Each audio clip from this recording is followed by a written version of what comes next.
الحمد للہ رب العالمین والصلاة والسلام علی خاتم النبیین اما بعد فاعوذ باللہ من الشیطان الرجیم بسم اللہ الرحمن الرحیم. پڑھیے الصلاة والسلام علیک یا رسول اللہ وعلی آلک واصحابک یا حبیب اللہ. الصلاة والسلام علیک یا نبی اللہ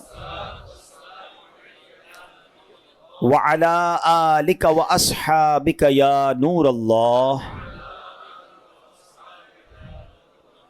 درود پاک پڑھنے کے بے شمار فضائل و برکات ہیں. بہت ساری احادیث اور واقعات فضائل درود میں ملتے ہیں. آج انشاءاللہ ہم ایک بڑی خوبصورت حدیث پاک درود پاک کی فضیلت کے بارے میں سنیں گے. سرکار دو عالم صلی اللہ تعالیٰ علیہ وسلم کا فرمان عالی شان ہے، من صلی علیہ صلاۃً واحدۃً صلی اللہ علیہ عشرہ.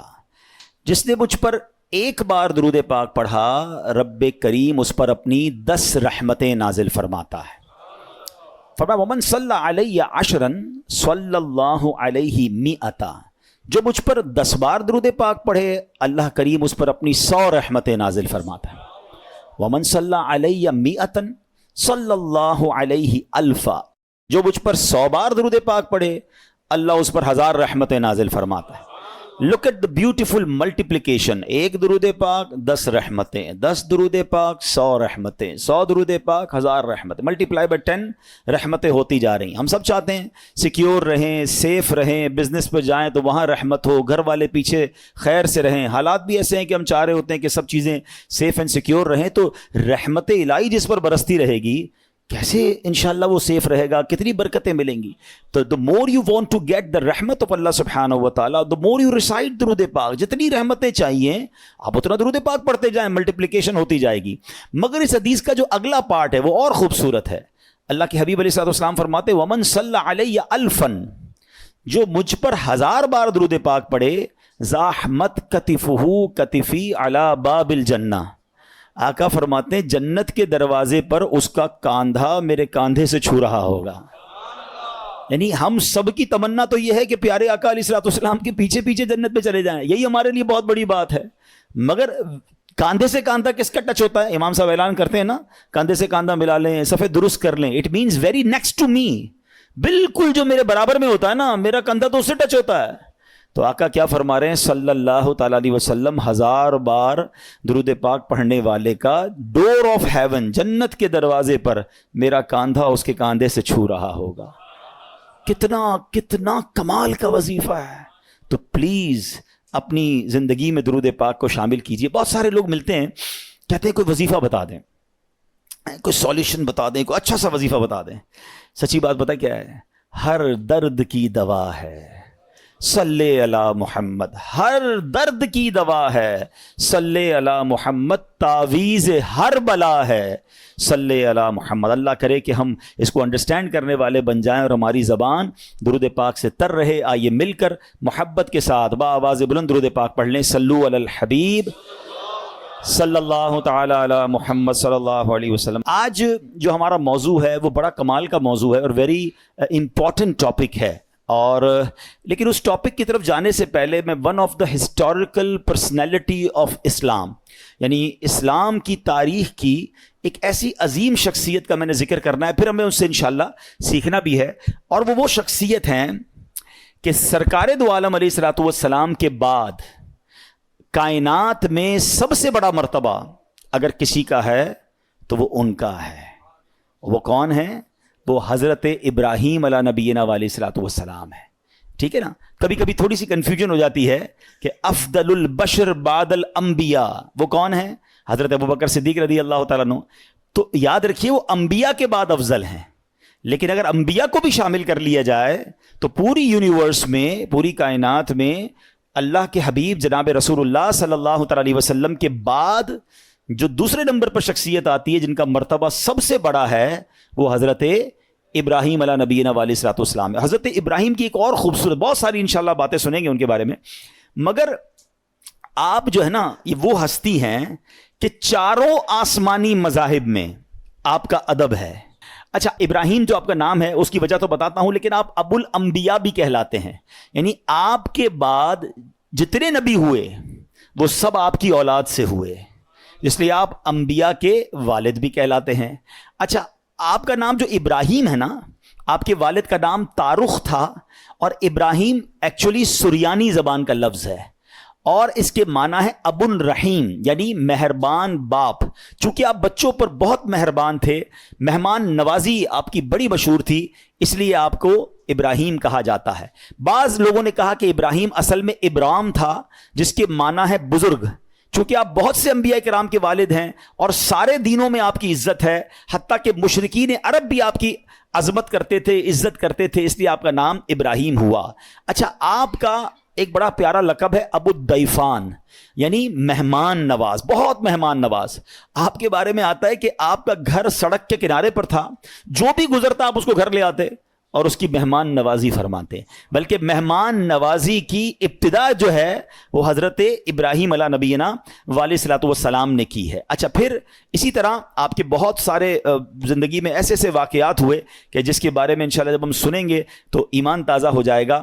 یاد رہے کہ کعبے کی تعمیر جو ہے وہ بھی حضرت ابراہیم علیہ نبینا علیہ الصلوۃ والسلام نے کی, اور اپنے بیٹے کے ساتھ مل کر کی, حضرت اسماعیل علیہ نبینا علیہ الصلوۃ والسلام کے ساتھ. یہ جو مقام ابراہیم ہے نا, یہ ایک ایسا معجزہ ہے. آپ کو پتہ ہے مقام ابراہیم کو ٹائم کتنا ہو گیا ہے؟ علماء کہتے ہیں اپروکسیمیٹلی 5000 سال سے زیادہ عرصہ ہو چکا ہے. یہ جو باکس ہے نا مقام ابراہیم کے اوپر, یہ اب لگا ہے 200-400-500 سال پہلے یہ پتھر کھلے آسمان تلے پڑا ہوتا تھا. کھلے آسمان تلے ہزاروں بارشیں, ہزاروں آندھیاں, ہزاروں موسم تبدیل ہوئے, مگر کمال دیکھیں وہ پتھر میں حضرت ابراہیم کے قدموں کا نشان آج بھی ویسے ہی موجود ہے. یعنی اللہ نے نشانی کیسے باقی رکھی ہے. آپ ذرا سوچیں کہ 200-400 سال کسی عمارت کو چھوڑ دیں, وہ گر جاتی ہے, وہ ٹوٹ جاتی ہے. وہ پرانی عمارتیں کہاں چلتی ہے؟ 5000 ایئرز پرانا یہ پتھر ہے.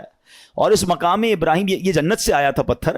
اور اس پتھر کی ایک اور خوبصورت بات, حضرت ابراہیم اس پتھر پہ کھڑے ہوتے تھے تو کعبے کی دیواریں تو بہت اونچی ہیں, تو فرمایا کہ جیسے جیسے کعبے کی دیوار اونچی ہوتی جاتی تھی نا, یہ پتھر بھی اونچا ہوتا جاتا تھا. آج کل جو ہماری سائنس نے لفٹیں بنائی ہیں نا, سنو, thousands years ago یہ پتھر کیا کام کرتا تھا؟ جب نیچے پتھر لگانا ہوتا تھا یہ پتھر نیچے آ جاتا تھا, جب اونچا پتھر لگانا پڑتا تھا یہ پتھر اونچا ہو جاتا تھا. تو اللہ کی قدرت کا ایسا نظارہ ہے, اور آج بھی مقام ابراہیم جو ہے سبحان اللہ وہ موجود ہے. ایک عشق والی بات بھی سن جاؤ, ٹھیک ہے؟ ہم اپنے بیان میں کچھ عقیدے کا بھی ذکر کر دیا کرتے ہیں, کوئی عشق رسول کی بات بھی کر لیتے ہیں.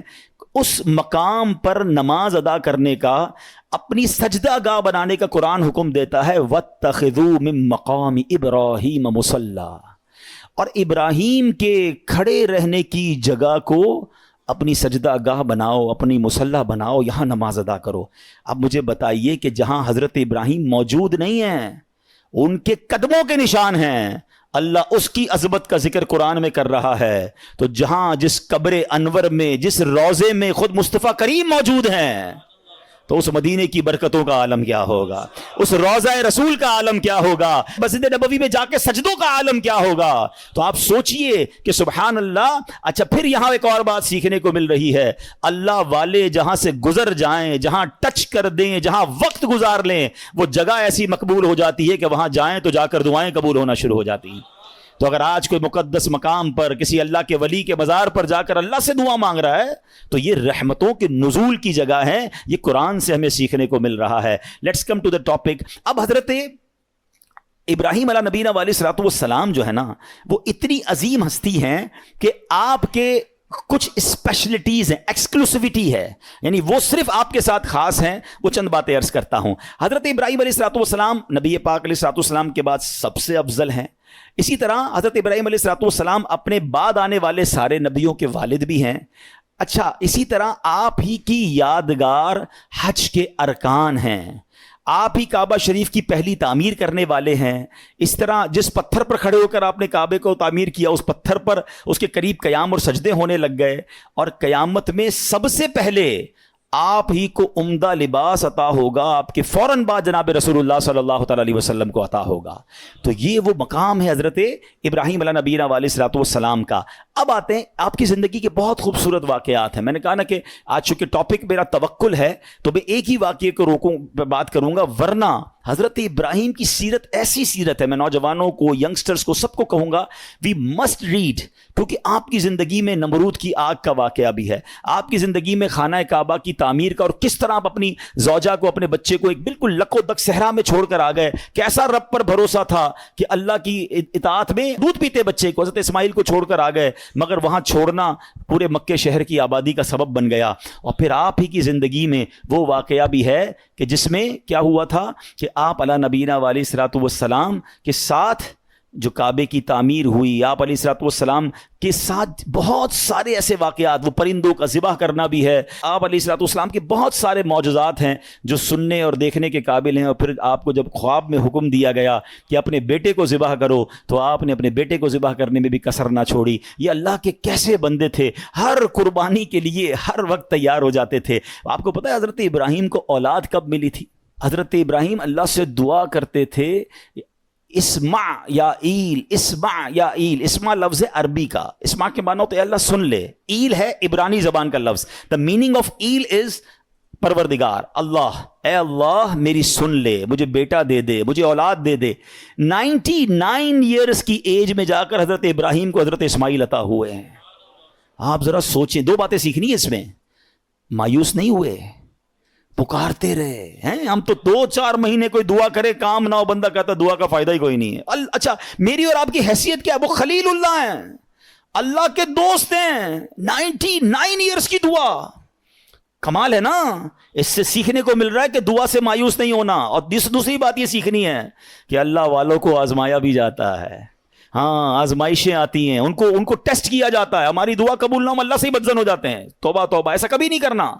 اور دوسری بات, آج ہم میں سے کسی کو 5, 10, 15 سال کے گیپ کے بعد بچہ ہو جائے, یا اولاد ہی نہیں ہو رہی, اور 10 سال بعد پہلی اولاد ہو, اس کو تو پیر زمین پہ نہیں لگنے دیتے. کتنا پیار دیتے ہیں اس کو, کیئر کرتے ہیں. بھائی بڑی مرادوں سے ملا ہے, 99 سال کی عمر میں بیٹا ملا ہے, اور حکم ہو رہا ہے اس بیٹے کو ہی ذبح کر دو. آپ امتحان کا لیول تو سوچو یار, امیجن نہیں کر سکتے. ہم میں سے آج تک کس کو یہ کہا گیا, اور آپ نے کوئی ہیلا بہانہ تلاش نہیں کیا, آپ تو چلے گئے.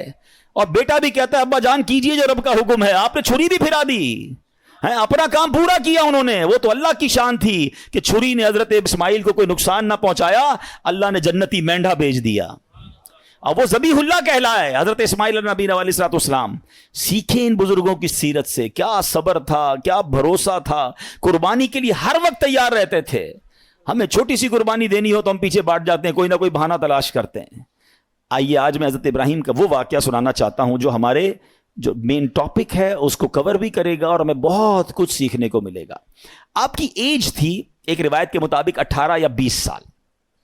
آپ جس ایریا میں رہتے تھے وہاں ہوتی تھی بت پرستی, لوگ بتوں کی پوجا کرتے تھے.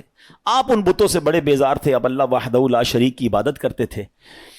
تو ہر سال اس علاقے میں, اس ولیج میں ایک میلہ ہوتا تھا. اس میں شراب پیتے تھے لوگ, ناچ گانے کرتے تھے, یا جو بھی ان کو خرافات کرنے ہوتے تھے. تو انہوں نے کہا کہ آپ بھی چلیں. حضرت ابراہیم کو بھی بلایا. آپ نے کہا میں نہیں جاتا. سارے گاؤں والے چلے گئے, آپ اکیلے اس گاؤں میں رہ گئے. آپ نے کہا یہ کدھر جاتے ہیں, بت خانے میں جا کر کیا کیا کرتے ہیں. آپ اس بت خانے کے اندر چلے گئے, جو بھی ان کا ٹیمپل کہہ لیں, مندر کہہ لیں. آپ اس کے اندر گئے, آپ نے دیکھا عجیب عجیب قسم کے بت بنے ہوئے ہیں, کوئی چھوٹا ہے کوئی بڑا ہے. آپ کو بڑا غصہ آیا, آپ نے کلاڑا لیا, کسی کا ہاتھ توڑا, کسی کا پیر توڑا, کسی کا ناک توڑا کہ یہ اس کی عبادت کرتے ہیں. اور جو سب سے بڑا بت تھا اس کے کاندھے پر کلاڑی رکھ کر آپ باہر آ گئے. جب وہ سارے لوگ شرابیں پی کر عیاشیاں کر کر واپس آئے تو جب اپنے ٹیمپل کے اندر گئے تو حیران ہو گئے کہ یہ بتوں کو کس نے توڑ دیا, ہمارے خداؤں کو کس نے ہاتھ پیر توڑ دیے. بڑا غضب, بڑا غصہ, ڈھونڈو کس نے کیا ہے. کہا ایک ہی نوجوان ہے جو ہمارے ساتھ نہیں چلا تھا, یہ اسی نے کیا ہوگا. حضرت ابراہیم علیہ نبینا علیہ الصلوۃ والسلام کو لائے اور کہا کہ یہ کس نے کیا ہے, آپ بتائیں. آپ نے بڑا لاجیکلی جواب دیا کہ انہی سے پوچھ لو نا, جو سب سے بڑا بت ہے اس سے پوچھ لو, دیکھو کاندھے پہ کلاڑا بھی اسی کے لگا ہوا ہے. تو وہ کہتے ہیں یہ تو جواب نہیں دیتے. اب ذرا دیکھیں لاجیکلی ڈیمونسٹریشن کیسا کیا, پریکٹیکلی. کہتے ہیں نا کہ کچھ چیزیں پریکٹیکلی سمجھائی جاتی ہیں. آپ نے کہا اسی سے پوچھ لو نا جو سب سے بڑا ہے اور اس کی کاندھے پہ کلاڑا بھی رکھا ہے, یہ بتا دے گا کس نے توڑا ہے. تو وہ کہتے ہیں کہ یہ تو جواب نہیں دیتے. اللہ اکبر. اب اس پوائنٹ کو لے کر حضرت ابراہیم علیہ نبینا علیہ السلام نے کیا خوبصورت, جس کو کہتے ہیں جواب دیا, جو آپ نے جواب دیا وہ قرآن میں موجود ہے. آپ فرماتے قال افتعبدون من دون اللہ ما لا ينفعکم شیئا ولا یضرکم. کہا کہ تم اللہ کے سوا ایسے کو پوجتے ہو جو نہ تمہیں نفع دے سکتا ہے نہ نقصان دے سکتا ہے. اف لکم, تف ہے تمہارے اوپر. ولما تعبدون من دون اللہ افلا تعقلون. کہتے ہیں تم ان بتوں کو اللہ کے سوا پوچھتے ہو, تف ہے تم پر, تمہارے اندر عقل نہیں ہے, تمہیں خود نہ نفع دے رہے ہیں نہ نقصان دے رہے ہیں. یعنی پریکٹیکل کر کے بتایا نا. مگر کہتے ہیں کہ جس کی آنکھوں پر پردہ پڑ جائے نا, اس کو آپ ایگزامپل بھی دے دیں, دلیل بھی دے دیں. آج بھی ایسے لوگ موجود ہیں, قرآن سے نکال کے دکھا دو, حدیث سے بتا دو, ہیں اس کو لاجیکلی سمجھا دو. جس کو نہیں ماننا میں نہ مانوں, اس کو نہیں ماننا. تو یہ شروع سے معاملہ ہے کہ کچھ لوگ نہیں مانتے. تو بہرحال اب اتنا زبردست ڈیمونسٹریشن تھا, ہونا کیا چاہیے تھا, توبہ کر لیتے کہ یار بات تو صحیح کر رہے ہیں, یہ بت اپنے آپ کو توڑ پھوڑ سے نہیں بچا سکے, ہمیں کیا بچائیں گے. مگر اینڈ آف دا ڈے کیا ہوا, ان ظالموں نے کیا کہا کہ اب ان کو پکڑ کر ان کو جلا دو. قرآن میں یہ الفاظ موجود ہیں, حرقوہ وانصروا آلہتکم ان کنتم فاعلین. ان کو جلا دو اور اپنے خداؤں کی مدد کرو اگر تمہیں کرنا ہے. اب ان ظالموں نے حضرت ابراہیم علیہ نبینا علیہ السلام کو پکڑ لیا, ان کو گرفتار کیا, اور اب پلان کیا تھا کہ اب آگ میں ڈالنا ہے. اچھا وہ کوئی چھوٹی موٹی آگ نہیں تھی, ایک بندے کو جلانے کے لیے بہت تھوڑی سی آگ بھی کافی تھی. انہوں نے دنیا کی ہائیسٹ فائر ایسٹنگوش کی, اتنی بڑی آگ لگائی کہ وہ ایریا نو فلائنگ زون بن گیا, پرندہ بھی اوپر سے نہیں گزر سکتا تھا, پرندہ گر جاتا تھا آگ کے اندر, اتنی خطرناک آگ. ٹھیک ہے, اچھا جب آگ لگ گئی تو ہوا کیا, آسمان اور زمین کی تمام مخلوقات نے اللہ کی بارگاہ میں عرض کرنا شروع کر دی کہ اے خداوند تیرے خلیل آگ میں ڈالے جا رہے ہیں, اے اللہ ان کے سوا دنیا میں تیرا کوئی نام لینے والا نہیں ہے, عبادت تیری یہی کرتے ہیں, اللہ تمہیں اجازت دے کہ ہم ان کی مدد کریں. تو اللہ کریم نے کیا جواب ارشاد فرمایا کہ وہ میرے خلیل ہیں, میں ان کا معبود ہوں, اگر ابراہیم تم سے مدد طلب کریں تو کرو ان کی مدد. اب حضرت ابراہیم علیہ نبی علیہ السلام جو ہیں ان کے پاس ایک پانی کا فرشتہ آیا, کہتا حضور بس آرڈر کر دیں, اجازت دیں, ابھی بارش برساتا ہوں, بند ہو جائے گی. اب فرماتے ہیں مجھے تمہاری مدد کی ضرورت نہیں ہے, میرا رب دیکھ رہا ہے, اگر وہ چاہے گا تو میری مدد کر دے گا, باقی مجھے تمہاری مدد کی حاجت نہیں ہے. اچھا اب کیا ہوا, ہوا کا فرشتہ آیا, کہتا ہے بس آرڈر کریں, ابھی ہوا چلے گی, یہ ساری آگ بجھ جائے گی, مجھے تمہاری مدد کی ضرورت نہیں ہے, میرا رب دیکھ رہا ہے, اگر وہ چاہے گا تو مدد کر دے گا. اچھا اب فرشتوں کو تو منع کر دیا, اب یہ فرماتے مجھ کو میرا اللہ کافی ہے, وہی بہترین کارساز ہے, جب چاہے گا میری مدد فرمائے گا, اس کی مرضی ہے, میں اس میں راضی ہوں. اچھا اب جب آگ میں ڈالا جانے لگا نا تو اب حضرت جبریل آئے, کہتے حضور اللہ سے تو عرض کر دیں, آپ ہماری مدد نہیں لے رہے, آپ اپنے رب سے تو کہیں نا کہ وہ آپ کی مدد کرے. آئے ہائے, جواب سنو حضرت ابراہیم کا, لیول آف یقین دیکھو. آپ فرماتے میرے حال کو وہ خوب جانتا ہے, وہ دیکھ رہا ہے نا, اسے معلوم ہے میں کس تکلیف میں ہوں, میں راضی ہوں, اگر اس نے مدد کرنی ہوگی تو وہ مدد کر دے گا. پنجابی شاعر نے ایک بہت خوبصورت شعر کہا ہے, اور یہ ایکچولی اس پورے واقعے کو بڑے خوبصورت انداز میں ڈیفائن کرتا ہے کہ جے سونا میرے دکھ وچ راضی, جے سونا میرے دکھ وچ راضی, میں سکھ نو چلے پاوا ہو. کہتے مجھے کیا کرنا ہے سکھ کا, اگر میرا رب میرے دکھ میں راضی ہے نا تو میں بھی اسی پہ راضی ہوں. یہ وہ لیول ہے جو اللہ والوں کو نصیب ہوتا ہے. آپ ان کے پاس اتھارٹی تھی, ایسا نہیں تھا بے بس تھے, آپ کو باندھ دیا گیا تھا, آپ کو آگ میں ڈالا جانا تھا, ان کے پاس اتھارٹی تھی, فرشتے آ رہے تھے, مگر آپ کہتے ہیں مجھے نہیں مدد کی ضرورت تمہاری, رب دیکھ رہا ہے نا, وہ کر دے گا مدد. اچھا ایج کیا ہے, 18 to 20 years, یہ کوئی بہت بڑی ایج نہیں تھی. اس ینگ ایج میں آپ کا لیول آف توکل اور لیول آف ٹرسٹ آن اللہ سبحانہ و تعالیٰ کیا تھا. اور اب کیا ہوا, اب آپ کو آگ میں پھینک دیا گیا. اچھا آپ آگ میں جو گئے تھے نا, آپ نے ایک دعا پڑھی تھی, لا الہ الا انت سبحانک لک الحمد ولک الملک لا شریک لک. اور جب آپ آگ کے شعلوں میں داخل ہوئے تو اب اللہ کریم کی طرف سے آگ کو آرڈر کیا دیا گیا. آپ نے نہیں مانگا, مگر رب کی طرف سے کیا آرڈر دیا گیا وہ بھی قرآن میں موجود ہے. اللہ فرماتا ہے کل نا یا نار کونی بردوں وسلامن علی ابراہیم. رب فرماتا ہے ہم نے فرمایا اے آگ ہو جا ٹھنڈی اور سلامتی ابراہیم پر. علماء نے اس کی بھی تفسیر بیان کی کہ اگر اللہ کی طرف سے صرف یہ حکم ہوتا نا ٹھنڈی ہو جا تو حضرت ابراہیم کو ٹھنڈ لگنا شروع ہو جاتی, اتنی ٹھنڈی ہو جاتی. ہائے ہائے, اللہ نے انتظام بھی فرمایا تو کیسا فرمایا, ٹھنڈی بھی ہو جا سلامتی والی بھی ہو جا. اچھا آگ بجھی نہیں تھی, یہ بھی یاد رکھیے گا, آگ موجود تھی. ایسا نہیں ہوا کہ حضرت ابراہیم آگ میں گئے اور آگ بجھ گئی, چیپٹر کلوز. نہیں, آگ جل رہی ہے, حضرت ابراہیم اندر ہیں اس آگ میں. کتنی دیر رہی ہے پتہ ہے آپ کو؟ کچھ سمجھتے ہیں 1 منٹ 2 منٹ 5 منٹ کے بعد باہر آ گئے. علماء فرماتے ہیں, مفسرین کہتے ہیں, بعض تفسیروں میں لکھا 7 days, 7 دن آگ کے اندر رہے. ایک تفسیر میں ہے 40 دن اور ایک تفسیر میں 50 days آگ میں رہے. یعنی وہ کافر جو باہر کھڑے تھے وہ تو سمجھے چیپٹر کلوز ہو گیا ہے, مگر جب آپ باہر آتے ہیں آپ کا بال بھی بھیکا نہیں ہوتا ہے. آگ کا کام چلانا ہے, مگر رب چاہے تو وہ آگ ہی حفاظت کرنے والی بن جاتی ہے. ہم اصل میں اسباب پر نظر رکھ رہے ہیں کہ یار یہ ہو جائے گا تو یہ ہو جائے گا, یہ ہو جائے گا تو یہ نقصان ہو جائے گا. یہ میں اور آپ سمجھ رہے ہیں, میرا رب چاہے تو وہ آگ کو گلزار بنا سکتا ہے. اس پورے واقعے پر شعراء نے بڑی کمال کی شاعری کی ہے. ایک بڑا کمال کا شعر ہے. اصل میں اس واقعے سے بہت ساری باتیں سیکھنے کو ملیں گی. ایک بات سیکھنے کو پتہ کیا مل رہی ہے, ہر چیز لاجک پر نہیں ہوتی ہے, ہر چیز عقل پر فیصلے نہیں کرنے ہوتے. ہمارے پاس کیلکولیٹر ہے نا, ہم زندگی کے بہت سارے فیصلے کیلکولیٹر پر کرتے ہیں. بعض اوقات لوگ زکوٰۃ دیتے نا, کہتے ہیں یار 10 کروڑ روپے ہیں, 25 لاکھ روپے زکوٰۃ نکل جائے گی, اوئے ہوئے یہ تو پیسے کم ہو جائیں گے, 9 کروڑ 75 لاکھ رہ جائیں گے. کیلکولیٹر کیا بتا رہا ہے, پیسے کم ہو جائیں گے. ایک میرا آپ کا کیلکولیٹر ہے, ایک رحمت کا کیلکولیٹر ہے. رحمت کا کیلکولیٹر کہتا ہے 2 اللہ کی راہ میں یہ بڑھیں گے. عقل کہتی کیسے بڑھیں گے بھائی, میں اگر اپنے جیب میں پیسے دے دوں گا اللہ کی راہ میں تو کم ہی ہوں گے نا. لاجک یہ کہتی ہے, رحمت کچھ اور کہتی ہے. ہر چیز عقل سے نہیں ہوتی ہے. کیا خوبصورت شعر ہے, بے خطر کود پڑا آتش نمرود میں عشق.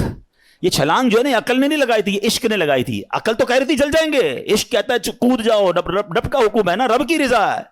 بے خطر کود پڑا آتش نمرود میں عشق, عقل تھی محو تماشائے لبے بام. ابھی عقل تو ابھی سوچ رہی تھی, عشق نے اپنا کام کر دیا. پنجابی کا ایک شعر ہے, عشق دے چلے ہی نمبر لے گئے. ہاں, عشق دے چلے ہی نمبر لے گئے, عقل مندہ ایویں ہی عمرہ گالیاں. ہاں, بعض اوقات عشق والے بہت آگے بڑھ جاتے ہیں.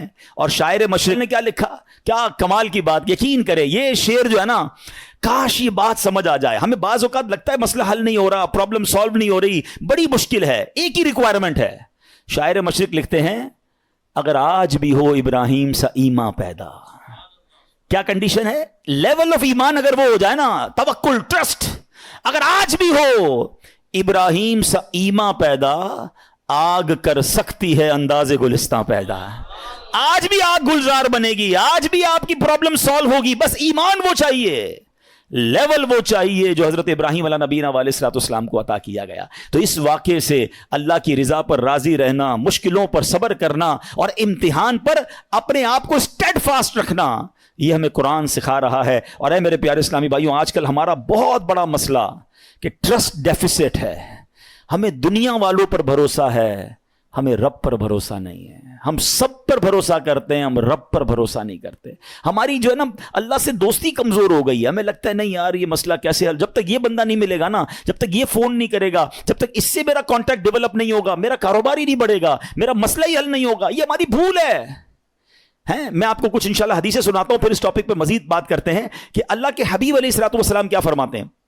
اللہ کے نبی علیہ الصلوۃ والسلام فرماتے ہیں, یہ جو یہ توکل ہے نا, اس کے بارے میں آپ فرماتے ہیں کہ اگر تم ایسا توکل کرو کہ جیسا توکل کرنے کا حق ہے, تو اللہ کریم تمہیں ایسے عطا فرمائے گا جیسے پرندوں کو روزی عطا فرماتا ہے. اب یہ اتنے سارے پرندے ہیں, ان کی روزی کا انتظام کیا ہے. اتنا کمال کا یہ اسٹڈی اگر آپ کریں, اور حدیث میں آیا نا کہ اللہ ایسے روزی دے گا جیسے پرندوں کو دیتا ہے. کبھی بھی آپ کے گھر میں بھی کوئی پرندہ ہو, آپ نے اس کے گھونسلے میں دیکھا کوئی چھوٹی سی اس نے کبٹ بنائی ہوئی ہو اور 2-4 دن کا چارہ جمع کیا ہو, کسی پرندے کے پاس دیکھا ہے؟ نہیں. اس کا مطلب یہ ہوا کہ 800 ارب پرندے اپروکسیمیٹلی ڈیلی صبح گھر سے نکلتے ہیں, اپنے درختوں سے اڑتے ہیں, اور جب شام واپس آتے ہیں ان سب کو اللہ پاک روزی دے چکا ہوتا ہے. توکل کا لیول دیکھیں نا, توکل ہے نا, ان کو کل کا جمع ہی نہیں کر رہا. ہمارے کبڈز بھرے ہیں, ہمارے اکاؤنٹس بھرے ہوئے, ہماری جیبوں میں پیسے, ہمارے اناج کے ڈبے کھولے کچن میں تو کچھ نہ کچھ نکل آئے گا, مگر فکر ہی ختم نہیں ہوتی. کال کرو تھینو, پرسوں کیا ہوگا, 1 سال بعد کیا ہوگا, بچہ بڑا ہو جائے گا تو کیا ہوگا, یہ بوڑھا ہو جاؤں گا کیا ہوگا, میں مر جاؤں گا تو کیا ہوگا. ارے اللہ کے بندے, سارے کام ہمارے سوچنے کے ہیں ہی نہیں. جس رب نے پیدا کیا ہے مجھے, وہ مجھے دے رہا ہے. جس نے بچوں کو پیدا کیا اس کو بھی دے گا. بچی پیدا نہیں ہوتی, ہماری ٹینشن شروع ہو جاتی اس کی شادی کا کیا ہوگا. ارے بھائی ابھی تو پیدا ہوئی ہے, تو ابھی سے ٹینشن لینے شروع کر دی ہم نے. نہیں, اللہ پر بھروسہ, یقین, وہ کریم ہے, وہ مالک ہے, ساری دنیا کو عطا کر رہا ہے, مجھے بھی دے گا. ہے بڑا خوبصورت جملہ علماء کہتے ہیں, وہ چونٹی کو کن دیتا ہے اور ہاتھی کو من بھی وہی دیتا ہے. ہاتھی کی خوراک دیکھیے, وہ منو کھاتا ہے, چونٹی ذرہ کھاتی ہے, وہ ذرے چونٹی کو ذرہ بھی پہنچا دیتا ہے اور ہاتھی کو منو بھی پہنچا دیتا ہے. تو وہ مجھے بھی دے گا, بس لیول چاہیے. ایک اور بڑی خوبصورت حدیث پاک ہے, اللہ کے نبی علیہ الصلوۃ والسلام فرماتے ہیں, جس کو یہ پسند ہو کہ وہ لوگوں میں سب سے زیادہ قوی ہو جائے. ہم میں سے بہت سارے لوگ بڑے کمزور ہوتے ہیں, ڈر جاتے ہیں, خوف زدہ رہتے ہیں, یہ ان کے لیے حدیث کا پارٹ بڑا زبردست ہے. آپ فرماتے ہیں جو یہ چاہتا ہے کہ سب سے زیادہ قوی ہو جائے تو اسے چاہیے کہ اللہ عز و جل پر توکل کرے, اور جس کو یہ پسند ہو کہ وہ زمانے میں باعزت ہو جائے اسے چاہیے تقوی اختیار کرے, اور جس کو یہ بات پسند ہو کہ سب لوگوں سے زیادہ دولت مند ہو جائے تو اپنے پاس موجود شے سے زیادہ اس پر اعتماد کرے جو اللہ تعالیٰ کے دستے قدرت میں ہے. ہم اپنے مال پر بڑا بھروسہ کر رہے ہوتے ہیں, یار بھائی دیکھو پیسے جمع کر لو, مصیبت میں کام آئیں گے. ہاں کوئی بیمار ہو گیا نا تو اچھا ڈاکٹر کر سکو گے, مکے مدینے جانا ہے نا تو حج کے لیے پیسے چاہیے گے. یہ بھول ہے ہماری. مجھے بتائیے, آپ کے پاس کروڑوں روپے ہیں, آپ دنیا کا بیسٹ ڈاکٹر ہائر کر لیں, بیسٹ ہاسپٹل میں چلے جائیں, اللہ نے شفا نہیں دینی تو نہیں دینی. ہاں مجھے کووڈ کا زمانہ یاد آ گیا, پیسے کم تھے لوگوں کے پاس, منتیں کر رہے تھے کہ ہاسپٹل میں کمرہ مل جائے, بیسٹ کمرہ لے لیا, سلنڈر لے لیا, بڑی سورسیں لگتی تھی. مجھے یاد ہے اچھی طرح, مجھے دبئی سے کال آئی تھی, بہت اچھے ہمارے دوست ہیں, اللہ نے ان کو بہت نوازا ہے, بہت نوازا, اور مطلب وہ بندہ ایسا ہے کہ پورا ہاسپٹل خرید سکتا ہے. اس نے مجھے فون کیا کہ عبدالحبیب بھائی میرے چچا جو ہیں کووڈ ہو گیا ان کو. اس وقت بڑا خوف تھا کراچی میں, پورا کراچی لاک ڈاؤن میں تھا. کہہ رہا یار کچھ کر دیں, جتنے پیسے خرچ ہوتے ہیں بتائیں, ان کو کوئی کمرہ, ان کو کوئی ہاسپٹل میں جگہ نہیں مل رہی ہے, سلنڈر نہیں مل رہا, کچھ کریں. یعنی وہ کروڑ 2 کروڑ 5 کروڑ بھی خرچ کر دیتے, کچھ نہیں ہوا, اور 2 سے 3 دن بعد ان کا وصال ہو گیا. کدھر گئے پیسے, کدھر گئی سورس ہے؟ یاد رکھیے گا. اور آپ نے بھی دیکھا ہے, میں نے بھی دیکھا ہے, بندے کے پاس کچھ نہیں ہے, ڈاکٹر کہتے نہیں بچے گا. میں کل ایک مریض سے مل کے آیا ہوں, کبھی کہیں گے تو آپ کو انشاءاللہ یہاں لا کے ان سے بات کرواؤں گا. مجھے کہتے ہیں میری رپورٹ میں نے ڈاکٹر کو دکھائی کہ 3 مہینے ہیں تمہارے پاس, 3 مہینے. کل رات میری ملاقات ہوئی, کہہ رہے اس بات کو 4 سال ہو گئے ہیں. میں انہوں نے اپنے روحانی علاج کچھ کیا, وظائف پڑھے, مجھے بتایا سارا, انہوں نے پورا سسٹم بتایا. میرا رب چاہے نا, انہوں نے کہا اس کے بعد میں نے کوئی بایوپسی نہیں کرے, لیور کینسر. کہہ رہے تمہیں ٹرانسپلانٹ کرا لو ورنہ 3 مہینے. کہتے نہ میں نے بایوپسی کرائی نہ میں نے کیمو کرائی, مجھے کچھ وظائف ملے, میں نے وہ وظائف کیے. اللہ نے مجھے, آپ کے سامنے بیٹھا میری محفل میں میرا بیان سن رہے تھے, جسے اللہ رکھے اسے کون چکے. تو یہ توکل ہے نا, یہ جو اسباب پر پاگل ہوئے ہیں نا ہم لوگ. اچھا لوگ کہتے ہیں پیسے ہوں گے تو خوش رہیں گے, یہ بھی بے وقوفی ہے. میں اس مسجد میں آیا ہوں, یہ بہت سارے امیر بیٹھے ہیں, کروڑ پتی بھی نظر آ رہے ہیں, شاید ارب پتی بھی ہوں گے. یہ بھی بھول ہے, یہ ہمارے کچھ اسلامی بھائی کو انفیریٹی کمپلیکس ہوتا ہے, یار پیسے ہوں گے نا تو ذرا خوشی ملے گی. یہ بے وقوفی ہے آپ کی, پیسوں سے خوشی نہیں ملتی. اگر پیسوں سے خوشی ملتی ہوتی نا, دنیا میں کوئی امیر غمزدہ نہ ہوتا. میں آپ کو ایک بڑی عجیب بات کہنے جا رہا ہوں, بڑی تجربے کی بات کہنے جا رہا ہوں. دنیا میں جو ہے نا ہر کوئی سخی نہیں ہوتا. زندگی کی گاڑی مسائل کے پہیوں پر ہی چلتی ہے. امیر کے دکھ اور ہیں, غریب کے دکھ اور ہیں. ہاں مشہور آدمی کے دکھ, آپ کو کوئی مشہور لگتا ہے نا, اوئے ہوئے کیا فیم ہے بھائی, جدھر جاتا ہے لوگ جمع ہو, اس سے پوچھو وہ لائف کیسے گزار رہا ہے, اس کی ٹینشن اور ہیں. جس کو کوئی نہیں جانتا اس کی ٹینشن اور ہے. کاروبار کرنا چاہیے جناب, کاروبار میں بڑو مزو ہے. کاروباری کے دکھ اور ہیں, نوکری والے کے دکھ اور ہیں. تو یہ دنیا مسائل کے ساتھ ہی چلے گی. آپ کو اللہ کی رضا پر راضی رہنا ہے. آپ دوسروں کی مسکراہٹ دیکھ کر سمجھتے یہ سب سے زیادہ خوش ہے, کبھی بیٹھو اس سے اس کے دکھ پوچھو, پریشان ہو جاؤ گے. ہمارا تو کام ہی یہی ہے نا, آپ یقین کریں. کبھی کبھی کسی کے گھر جاتے ہیں نا, بڑا بنگلہ, وہ بڑا 15 کروڑ کی گاڑیاں کھڑی ہیں, باہر گارڈ کھڑے ہیں. بندہ بولے بھائی کمال عیش کی زندگی ہے, ڈرائنگ روم میں لے جا کے بولتا حاجی صاحب آپ سے ایک کام ہے, اور کان میں آ کے جب اپنا مسئلہ بتاتا ہے نا, بندہ بولے یار اس سے زیادہ تو میں سکھی ہوں یار, اتنی بڑی ٹینشن میں بیچارہ. تو یہ نہ سمجھیں، یہ تو قرآن کا اعلان ہے، ہمیں ٹیسٹ دیا جائے گا، ہمیں آزمایا جائے گا، be ready for that test. کیا کہتا ہے قرآن؟ وَلَنَبْلُوَنَّكُمْ بِشَيْءٍ مِّنَ الْخَوْفِ وَالْجُوعِ وَنَقْصٍ مِّنَ الْأَمْوَالِ۔ کمال دیکھیں، رب نے یہ فرمایا ہم تمہیں عنقریب آزمائیں گے۔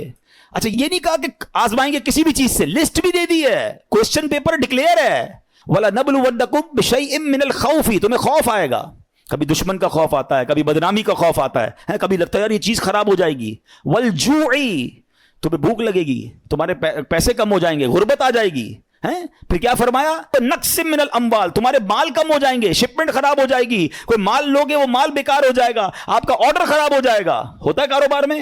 پھر کیا فرمایا؟ انفسی والثمرات، تمہاری باڈی میں پرابلم آئے گی، چلتے چلتے بیماری آ جاتی ہے، بندہ کہتا ہے یار کچھ سب چیزیں سیٹ تھی، یہ کیا ہو گیا، یہ کیا نکلا ہے ٹیسٹ کے اندر، یہ تو ہونا تھا۔ پھر کیا فرمایا؟ والثمرات، تمہارے پھل خراب ہو سکتے ہیں۔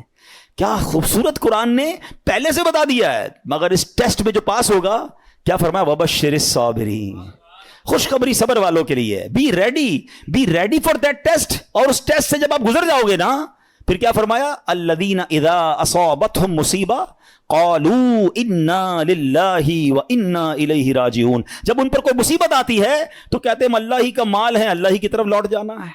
تو اللہ کرے کہ ہمارا یہ مائنڈ سیٹ بن جائے کہ جب ہمارے اوپر کوئی، ہمیں جیسے پتہ چلے یار لاس ہو رہا ہے، دشمن سامنے آ گیا ہے، کوئی باڈی میں پرابلم آ رہی ہے، کوئی ٹینشن آ رہی ہے، تو الارم بج جائے، میرا ٹیسٹ شروع ہو گیا ہے، میں نے وبشر الصابرین کا مجدہ لینا ہے، ان اللہ مع الصابرین کا انعام لینا ہے، میرا یہ ٹیسٹ ٹائم آ گیا ہے، اب مجھے ثابت قدم رہنا ہے، اب مجھے شکوہ نہیں کرنا ہے، اللہ کی رضا پر راضی رہنا ہے۔ یقین جانو جس دن آپ نے یہ ٹیسٹ پراپر پاس کر لیا، اس کے بعد ایسی خوشخبری ملنی ہے کہ آپ کی عقل حیران ہو جانی ہے۔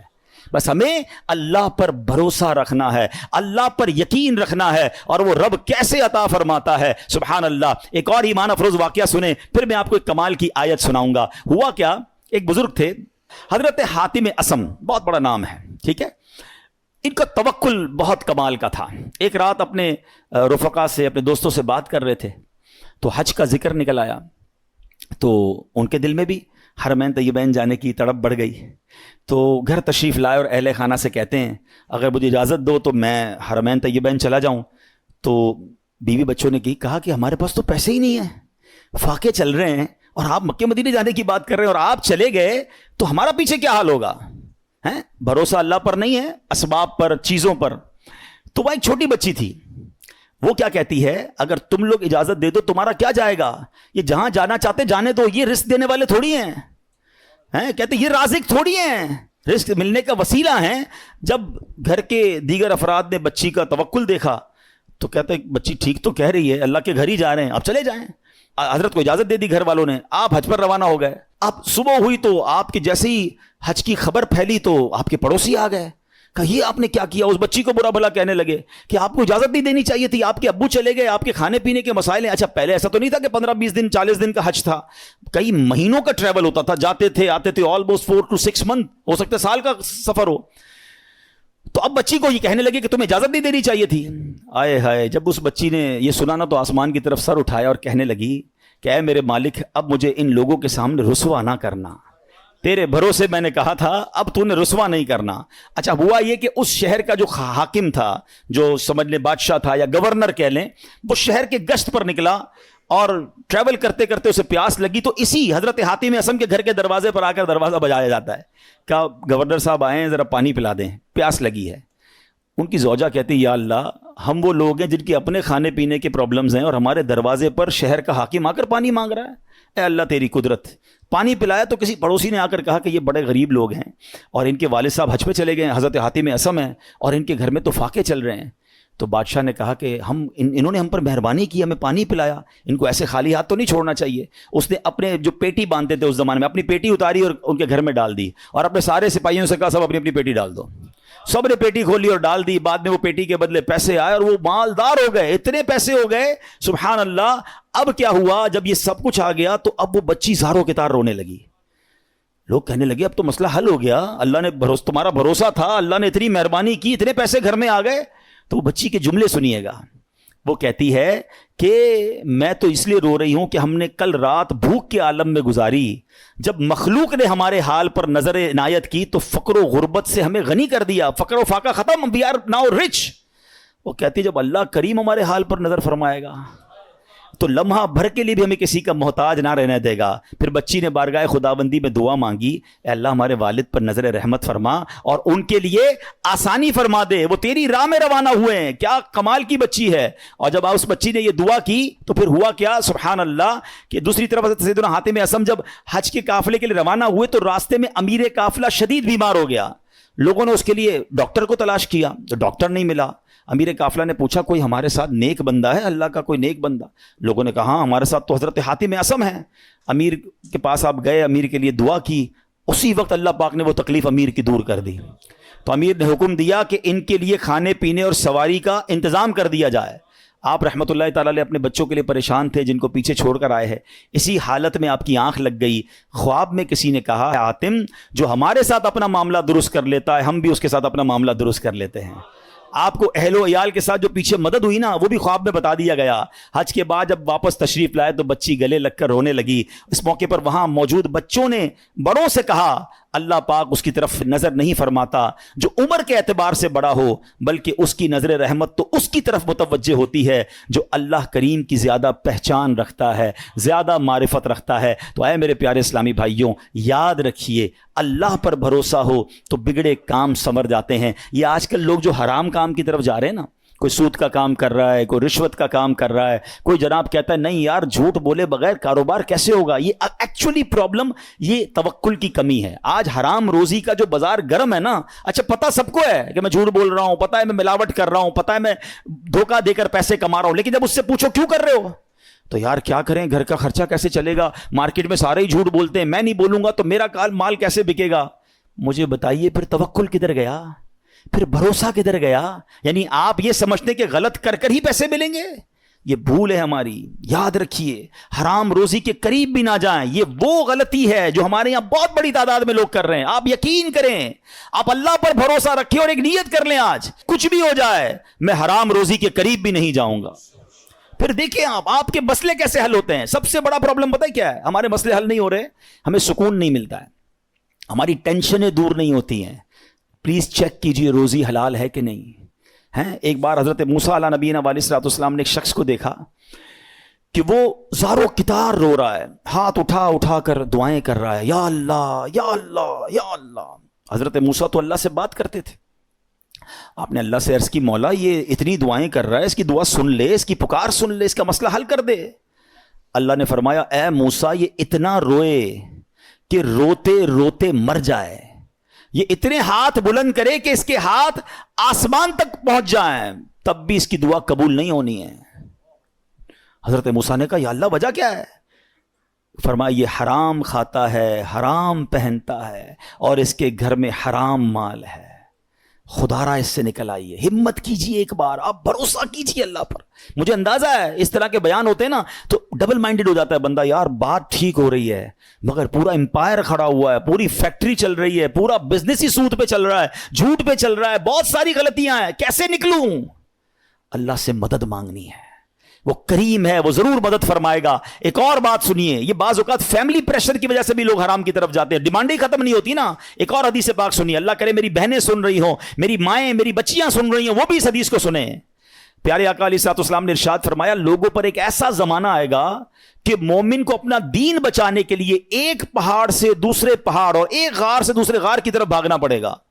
اس وقت روزی اللہ عز و جل کی ناراضگی کے ذریعے ہی حاصل کی جائے گی، یعنی طریقہ بڑا مشکل ہو جائے گا حلال کمانے کا۔ پھر جب ایسا زمانہ آئے گا تو آدمی اپنے بیوی بچوں کے ہاتھوں ہلاک ہوگا۔ اچھا بیوی بچے نہیں ہوں گے تو والدین کے ہاتھوں ہلاک ہوگا، اگر والدین نہ ہوئے تو رشتہ داروں اور پڑوسیوں کے ہاتھوں ہلاک ہوگا۔ صحابہ کرام نے عرض کی حضور وہ کیسے، یعنی بندہ اپنے بیوی بچوں، پڑوسیوں، ماں باپ کے ہاتھوں کیسے ہلاک ہوگا؟ اب سنیے، اللہ کے حبیب علیہ الصلوۃ والسلام فرماتے وہ اسے اس کی تنگ دستی پر عار دلائیں گے، اس کی غربت پر اسے شرم دلائیں گے، اور تو اپنے آپ کو ہلاکت میں ڈالنے والے کاموں میں مصروف کر دے گا اور انہی کے ہاتھوں ہلاک ہوگا۔ یہی کہتے ہیں نا گھر والے تم نے کمایا ہی کیا، ابھی تک موٹر سائیکل پر ہو ہیں، ابھی تک جناب تم نے گھر کا فرنیچر چینج نہیں کیا، شادی ہو رہی ہے تم نے سونے کا زیور نہیں بنایا۔ گھر والوں کا پریشر، دوستوں کا پریشر، پڑوسیوں کے تانے، ایک وقت آئے گا کہ بندہ حرام کاموں کی طرف جائے گا اور پھر اللہ کو ناراض کرے گا اور انہی کے ہاتھوں ہلاک ہو جائے گا. یہاں میں آپ سب کو ایک بات عرض کرنا چاہتا ہوں, پلیز ایک بات یاد کر لو, پیسہ زیادہ ہونا کمال نہیں ہے, اچھا مال ہونا کمال ہے. ہمیں ہوتا پتہ کیا ہے کہ آپ بعض اوقات کسی امیر کو دیکھتے ہیں, آپ کو لگتا ہے یار اتنی گاڑیاں, اتنے بنگلے, جناب مزے میں تو یہ ہے, برکت اس میں ہے. نہیں, ایک جملہ آج یاد کر لیں, سب یاد کر لیں, برکت کوانٹٹی میں نہیں ہے, برکت کوالٹی میں ہے. کسی کے پاس اربوں روپے ہیں, حرام کے ہیں, سکون نہیں ہے, سو نہیں پا رہا, بچے بیمار, نافرمان, گناہگار, وہ پیسے کس کام کے ہیں؟ اور کسی کے پاس تھوڑے ہیں مگر حلال کے ہیں, سکون کی نیند آتی ہے, بڑی بیماری سے اللہ نے بچایا, بچے اور فیملی نیکوکار ہیں. بتاؤ کون زیادہ سکون میں ہے, کون برکت والا ہے؟ پلیز حلال کی طرف توجہ رکھیں. ہمارا سب کا ایک ہی مسئلہ ہے کہ اگر ہماری دعائیں قبول ہونا شروع ہو جائیں ہمارے سارے مسئلے حل ہو جائیں گے. تو دعائیں کیسے قبول ہوں گی؟ ایک سوال کیا گیا پیارے آقا علیہ الصلوۃ والسلام کی بارگاہ میں, حضور, اور سوال کرنے والے عشرہ مبشرہ میں سے صحابی ہیں, حضرت سعد بن ابی وقاص رضی اللہ تعالیٰ عنہ. کوسچن کتنا پیارا ہے, کہتے حضور میں مستجاب الدعوات بننا چاہتا ہوں. مستجاب الدعوات کس کو کہتے ہیں؟ جو دعا مانگے وہ دعا قبول ہو جائے. کون کون بننا چاہتا ہے ہم میں سے؟ آئے ہائے, بس آپ اس کی خوبصورتی سمجھیں. اگر میں اور آپ مستجاب الدعوات بن گئے, سارے پرابلم سالو نا, whatever problem in calamity come towards me, میں دعا کروں گا ختم ہو جائے گی. ایسا ہی ہے نا. اب نبی پاک علیہ الصلوۃ والسلام نے اس بیوٹیفل کوسچن کا آنسر کوئی بہت بڑا نہیں دیا. اللہ کے نبی علیہ الصلوۃ والسلام نے ون لائنر آنسر دیا. آقا نے فرمایا, اے سعد, اپنی غذا پاکیزہ کر لو تو مستجاب الدعوات بن جاؤ گے. ہائے ہائے, واٹ اے بیوٹیفل وے. بس ہمارا نوالا پاکیزہ ہو, ہمارا رزق پاکیزہ ہو. چھوڑ دو ملٹیپلیکیشن کو, یار وہ آگے بڑھ گیا, میرا تو پھر 2000 گز کا بنگلہ کیسے بنے گا, تو V8 کدھر سے لوں گا, تو جناب اتنا ٹریول کیسے ہوگا, یہ سب چھوڑ دیں. آپ ہمت رکھیں. اور میں آپ کو ایک اور جملہ آج بتا دیتا ہوں, جس شخص نے حرام کو چھوڑا ہے نا, وہ نیچے نہیں گیا ہے. دوبارہ شروع میں نے کیا کہا تھا, ایک میرا اور آپ کا کیلکولیٹر ہے, ایک رحمت کا کیلکولیٹر ہے. آپ مجھے ایک بات کا جواب دیں. میں نے کئی بار یہ واقعہ بیان کیا, چلو میں اس کو شارٹ کر دیتا ہوں. ایک مبلغ کو ایک بندہ ملا اور کہتا ہے, جناب میں آپ کا بیان سنا اور مجھے ذہن بن گیا حرام چھوڑنے کا. یورپ کی بات ہے. وہ کہتے ہیں میرے اسٹور پہ شراب بکتی ہے, اور بھی سامان بیچتا ہوں, لیکن شراب بھی بیچتا ہوں. میں شراب بیچنا چھوڑوں گا, پیسے ہی پورے نہیں ہوں گے, کرایہ ہی نہیں نکلے گا, بچوں کا کیا ہوگا؟ تو اس مبلغ نے اس بندے کو یہ کہا, جو میں آپ سب کو اور میرے ویورز کو بھی کہنا چاہتا ہوں, کہ یار ایک بات بتاؤ, تم حرام کما رہے ہو؟ کہتا ہے ہاں. اللہ دے رہا ہے, روزی مل رہی ہے؟ کہا مل رہی ہے. تم حلال کماؤ گے تو کیا وہ روزی بند کر دے گا؟ مجھے بتائیں نا, رزق دینے والا کون ہے؟ رازق کون ہے؟ میں اللہ کی نافرمانی کروں وہ دے رہا ہے, اور مجھے ڈر یہ ہے کہ میں اس کو راضی کروں گا اور وہ بند کر دے گا. یا تو روزی دینے والا کوئی اور ہوتا تو سمجھ آتی بات کہ بھائی عبادت اللہ کی کروں گا, وہ بندہ ناراض ہو جائے گا. جب روزی دینے والا رب ہے, میرا ایمان ہے, عقیدہ ہے, اس کا مطلب یا تو وہ ایمان کمزور ہے, اور اگر وہ توکل مل گیا تو یہ ڈیفینیٹلی ہوگا کہ آپ اللہ کی ناراضی چھوڑیں, آپ کو اندازہ نہیں ہوگا کہاں سے روزی آنا شروع ہو جائے گی. ہوا کیا پتہ, سنیں, یہ میں آپ کو پریکٹیکل واقعہ بتا رہا ہوں. 1 یا 1.5 سال بعد اسی مبلغ کی اسی نوجوان سے پھر یورپ میں ملاقات ہوئی. وہ نوجوان ڈھونڈتا ہوا آیا, کہتا ہے میں یاد ہوں آپ کو؟ کہتے یار کچھ یاد تو آ رہا ہے, آپ سے ملاقات ہوئی تھی. کہا میں وہی ہوں جس نے آپ سے وعدہ کیا تھا میں شراب نہیں بیچوں گا. آپ نے کہا تھا کہ اللہ تمہاری روزی میں برکت دے گا. ایسا ہی ہوا ہے, میں نے شراب بیچنا چھوڑ دی, پتہ نہیں کدھر سے روزی آ رہی ہے, اللہ نے برکت ڈال دی ہے. یہ ایک ٹیسٹ ہوتا ہے, یہ ایک پلان آپ کو پہلے لگے گا نہیں ہوگا, اور بعض اوقات کچھ دنوں تک آزمایا بھی جائے گا. آپ بولیں یار مولانا صاحب نے کہا تھا کہ بھائی حرام چھوڑ دو, پیسے زیادہ ہو جائیں گے, میں تو روز کی رشوت 10,000 روپے لیتا تھا, میں نے چھوڑ دی, آج تو 11,000 روپے نہیں آئے.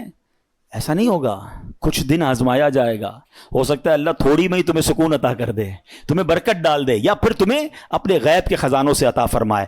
اب میں آخر ایک آیت, اس بیان کو اینڈ کرتے ہوئے, ایک ایسی آیت ہے ایسا دلاسا دیتی ہے, اور اتنی پریکٹیکل قرآن کی آیت ہے. یقین کریں جب پھنس جاؤ نا, اس آیت کو اللہ کرے آپ یاد کر لیں, میں ریفرنس دے دیتا ہوں, آپ ایسا کریں کہ ریفرنس نوٹ کر لیں, اپنے موبائل میں نوٹ کر لیں, پھر خود قرآن پاک سے نکال لیجئے گا. ون آف مائی فیوریٹ آیت آف قرآن پاک. آئے ہائے ہائے, کیا دلاسا دیتی ہے. پارہ نمبر 28 ہے, سورہ الطلاق ہے, آیت نمبر 2 اور 3. ٹھیک ہے, یہ آیت آپ اس کو یاد کر لو, اس کا ترجمہ یاد کر لو, جب بھی ٹینشن میں ہو نا آپ یہ آیت دہرا لو. اب آیت سنیں کیا ہے, پورا فارمولہ اللہ نے قرآن میں دے دیا ہے. اللہ فرماتا ہے وَمَن يَتَّقِ اللَّهَ يَجْعَل لَّهُ مَخْرَجًا. جو اللہ سے ڈرے اللہ اس کے لیے نجات کا راستہ نکالے گا, اس کو ایگزٹ ڈور ملے گا. پھر کیا فرمایا, وَيَرْزُقْهُ مِنْ حَيْثُ لَا يَحْتَسِبْ, اللہ ادھر سے روزی دے گا جدھر تمہارا گمان بھی نہیں ہوگا. اچھا اب اس کو تھوڑا پریکٹیکلی کرتے ہیں, ٹھیک ہے. یہ سفید داڑھی والے بزرگ بیٹھے ہیں, مور دین 50 ایئرز جتنے بیٹھے ہیں نا, میں نے کبھی آپ سے بات نہیں کی ہوگی اس موضوع پر, مگر آج میں بہت عجیب سا دعویٰ کرنے جا رہا ہوں. جتنے یہاں 50 سال سے بڑی عمر کے بیٹھے یا 45 سے پلس ہے نا, اب میں جو جملہ کہنے جا رہا ہوں آپ سب سے پوچھ لیجئے گا. آپ کی زندگی میں ایک بار کم از کم, اس سے زیادہ بھی ہو سکتا ہے, ایک بار ایسا ضرور ہوا ہوگا کہ آپ کو لگا ہوگا یار بس اب ختم, پھنس گئے بھائی, بڑا معاملہ آ گیا ہے, اب نہیں نکل سکتا, ادھر سے نکلوں گا کیسے. اور آپ ایسے نکلے ہوگے کہ آج جب آپ سوچتے ہیں تو آپ حیران ہیں, یار میں اس پرابلم سے نکلا کیسے. کیلکولیٹر کہتا تھا قرضہ بہت ہو گیا ہے, نقصان بڑا ہو گیا ہے, پیسے پھنس گئے کہیں, کوئی پیسوں کا معاملہ ہوا ہوگا, کوئی بیماری کا معاملہ ہوا ہوگا, کوئی فیملی پرابلم ہوا ہوگا. مگر آج سوچتا ہوں تو حیران ہو جاتا ہوں, ایسا ہوا ہے. سب کے کئی لوگوں کے سر ہل رہے ہیں. اس کا مطلب کیا ہے, جو اللہ سے ڈرے اللہ اس کے لیے نجات کا راستہ نکالتا ہے. وَيَرْزُقْهُ مِنْ حَيْثُ لَا يَحْتَسِبْ, اللہ ادھر سے روزی دیتا ہے جدھر تمہارا گمان بھی نہیں ہوتا. جو لوگ اس بھروسے سے ہٹ جاتے نا, دیکھیں واٹ از دا کانسیکوینسز, اگر ہم توکل کو چھوڑتے تو اس کا پتہ ہے پرابلم کیا ہوتا ہے. میں نے میرے بیان کا ٹاپک آج ہم نے اسی لیے رکھا, توکل ضروری کیوں ہے. آج ڈپریشن بڑھ رہا ہے, آج سوسائڈز بڑھ رہے ہیں, آج لوگ جناب اللہ سے مایوسی کی باتیں کر رہے ہیں. کیوں؟ توکل ختم ہو گیا. توکل ایکچولی اینٹی ڈپریشن ہے. اگر آپ بھروسہ اللہ پر کر لینا, دنیا کی کوئی بھی چیز سامنے آ جائے. ہمیں کسی نے آگ میں نہیں ڈالا, حضرت ابراہیم کو تو آگ میں ڈالا نا. ایسے بہت سارے بدر کا واقعہ ہم نے سنا. 313 لوگوں کو کیا تھا جذبہ, توکل تھا کہ اللہ کے نبی ساتھ ہیں, ہم راضی ہیں, اور اللہ نے فرشتے بھیج دیے. تو ایکچولی یہ ڈپریشن سے نکلنا ہے, سوسائڈ کے خیال دماغ میں نہ آئے, تو ہمیں اسٹرانگلی اللہ پر بلیو کرنا ہوگا. یہ آیت بتا رہی ہے وَيَرْزُقْهُ مِنْ حَيْثُ لَا يَحْتَسِبْ, اللہ ادھر سے روزی دے گا جدھر تمہارا گمان بھی نہیں ہوگا. پھر اللہ آگے کیا فرماتا ہے, وَمَن يَتَوَكَّلْ عَلَى اللَّهِ فَهُوَ حَسْبُهُ, جو اللہ پر بھروسہ کرے اللہ اس کے لیے کافی ہے. Actually this is the message of Quran. اللہ پر بھروسہ نہیں ہے تو آپ پریشان ہی رہیں گے, اور اللہ پر بھروسہ کر لیں پھر دیکھیں آپ کیسے نکلتے ہیں. ہم دنیا والوں کو اپنی پرابلمز بتاتے ہیں. میں آج آخر میں آپ کو ایک بات بتانا چاہتا ہوں, نہ بتایا کرو دنیا والوں کو اپنے مسائل. ہاں مت بات کیا کرو, کوئی کچھ کرتا بھی نہیں ہے اور کر سکتا بھی نہیں ہے. میری بیماری کون دور کر سکتا ہے, میرا پرابلم, کیونکہ سارے مسائل حل ہونے اللہ کی بارگاہ سے ہیں. دنیا والوں سے ہم بات کرتے ہیں نا, لوگ انجوائے کرتے ہیں, لوگ ہماری بات پر مزے لے رہے ہوتے ہیں. ہمارے سامنے نہیں کہتے, ہمارے بعد لوگوں کو بتاتے ہیں, آیا تھا میرے پاس, اس کا فلاں مسئلہ ہے, اس کا فلاں پرابلم ہے, ہاں بڑی بڑی باتیں کرتا ہے, یہ والے پرابلم میں. یعنی ہماری پرابلم سے دنیا والے انجوائے کر رہے ہوتے ہیں.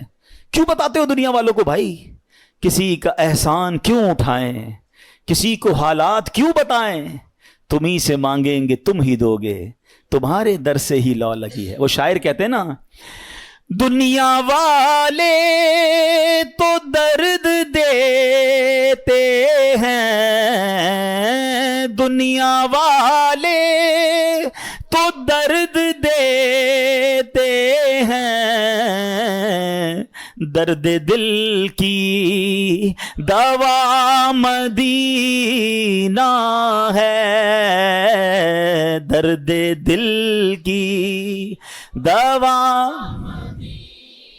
اور کیوں ہو مایوس اے مریضوں تم,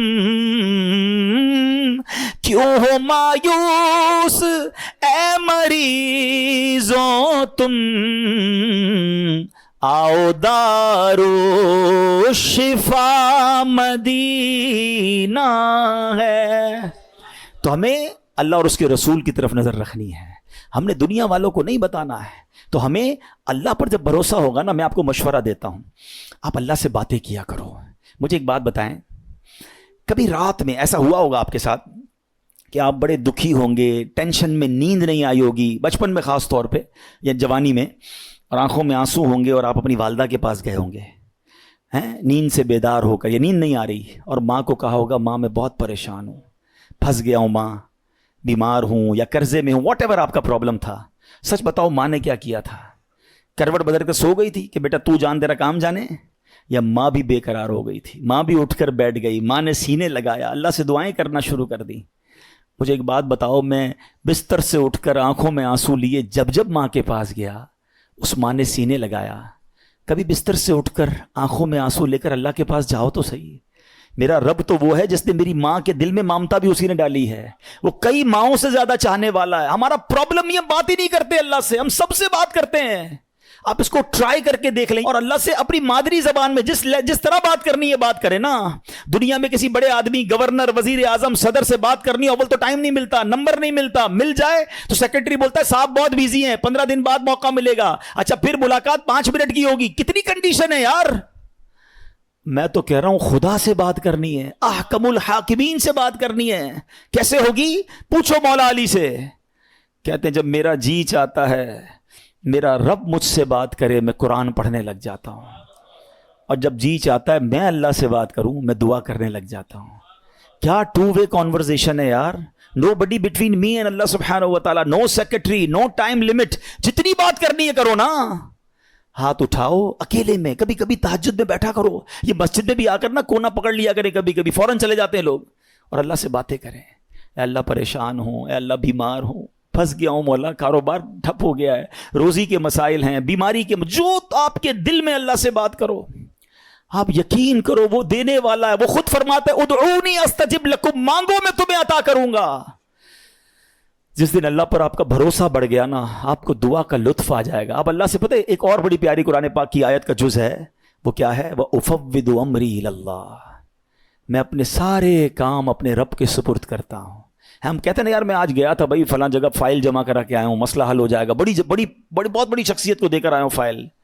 جب آپ یہ پڑھو گے نا تو دل سے آواز آئے گی فائل جمع کرا دی اللہ کی بارگاہ میں. وَأُفَوِّضُ أَمْرِي إِلَى اللَّهِ إِنَّ اللَّهَ بَصِيرٌ بِالْعِبَادِ, اللہ اپنے بندوں کو دیکھ رہا ہے. تو یہ دعا میں شامل کرے اس وظیفے کو, اپنے معاملات اللہ کے سپرد کرنا سیکھو. اب ایک وسوسہ, یار مولانا صاحب کہہ تو رہے ہیں دعا تو کرتا ہوں, مسئلہ حل ہی نہیں ہوتا. مکے جا کر بھی دعا کی, مدینے جا کر بھی دعا کی, فلاں مزار شریف پہ بھی کی, فلاں بزرگ سے بھی کروائی, 10 سال سے دعا کر رہا ہوں, مسئلہ تو حل ہی نہیں ہو رہا. آپ کہتے ہیں اللہ سے مانگو اللہ دے گا. اب شیطان ہے نا, کوئی نہ کوئی تو دماغ میں بات ڈالے گا. پہلے تو اللہ سے جب محبت کر لو گے نا, تو حضرت ابراہیم نے کیا کہا تھا, میرا رب دیکھ رہا ہے نا, جے سونا میرے دکھ وچ راضی, میں سکھ نو چلے پاوا ہوں. اللہ نے اگر میرے نصیب میں آزمائش لکھی ہے میں اس پر بھی راضی ہوں, کیونکہ بہت کچھ دیا ہے نا. حضرت رابعہ بصریہ رضی اللہ تعالیٰ عنہ کا ایک قول یاد آ گیا. ایک بندہ سر پہ پٹی باندھ کے جا رہا تھا. آپ نے دیکھا سر پہ پٹی بندھی, کیوں باندھی ہے پٹی؟ کہ سر میں درد ہے اس لیے پٹی باندھی ہے. آپ نے فرمایا کبھی صحت کی پٹی باندھی تھی؟ یہ جملہ بہت گہرا ہے, سمجھو اس کو. یعنی یہ آپ اللہ کی ولیاں ہیں نا, یہ اللہ والے نے ان کے نزدیک یہ بھی شکایت ہے کہ سارے شہر کو بتا رہے ہو کہ اللہ نے آج درد دیا ہے. ایک دن درد دیا تو تم پٹی باندھ کے گھوم رہے ہو. 29 دن صحت دی تو لوگوں کو بتایا اللہ نے کتنا دیا ہے. وہ کبھی اس کو آپ نے کاؤنٹ کیا؟ کبھی تھوڑی دیر کے لیے دھوپ میں کھڑا کر دیا تو آپ واویلا کرنا ہم شروع کر دیتے ہیں. ساری زندگی چھاؤں میں رکھا, کبھی کبھی پرابلم آتی ہے, کبھی کبھی بیماری آتی ہے, باقی زندگی تو عیش کی ہے. تو اللہ سے محبت کرنا سیکھو. تو میں یہ کہہ رہا تھا وسوسہ کیا ہے کہ یار مانگی جا رہا ہوں کام تو ہوتا نہیں ہے. اب میں اس وسوسے کی کاٹ آپ کو ایک ایگزامپل کے ذریعے سمجھاتا ہوں. آپ کا چھوٹا بیٹا ہو, بچہ ہو یا بھائی ہو, اس کا گلا خراب ہو جائے, بخار ہو جائے, کھانسی ہو جائے, اور وہ کہے ابو میں نے شربت پینا ہے ٹھنڈا اور آج آئس کریم بھی کھانی ہے. ہاں بھائی بتائیں کھلائیں گے؟ جواب دیں. نہیں کھلائیں. اچھا رو رہا ہے, گر گڑا رہا ہے, نہیں میں نے کھانی ہے آج میں کھا کے رہوں گا, آپ کھلا دیں گے؟ اچھا آپ بھی نہیں کھلائیں گے. رو رہا ہے پھر بھی نہیں کھلائیں گے؟ نہیں کھلائیں گے. اچھا اب آپ کا ایک دوست ساتھ بیٹھا ہے, کہے گا یار کتنے ظالم ابو ہو, بچہ رو رہا ہے کھلا دو آئس کریم, کیا ہو گیا؟ آپ کیا رپلائی دیں گے؟ میں والد ہوں, مجھے پتا ہے کب میرے بچے کو کیا دینا ہے. یہی کہتے ہیں نا, میں والد ہوں مجھے معلوم ہے میرے بچے کو کب کیا دینا ہے. اب ذرا دل سے میرا جملہ سننا, تم والد ہو تمہیں پتا ہے بچے کو کب کیا دینا ہے, میرے مالک کو نہیں پتا مجھے کب کیا دینا ہے. میں رو رہا ہوں, میں گر گڑا رہا ہوں, میں ادھر جا رہا ہوں, میں ادھر جا رہا ہوں, میں سب سے دعائیں کروا رہا ہوں, نہیں ہو رہا میرا مسئلہ حل. ارے مان لو نا یہ میرے لیے بہتر ہے, میرا رب نہیں کر رہا یہ میرے لیے بہتر ہے, میرے ماں باپ میرے لیے برا نہیں سوچتے, تو وہ خالق اگر اس کو یہی منظور ہے تو یہی میرے لیے بہتر ہوگا.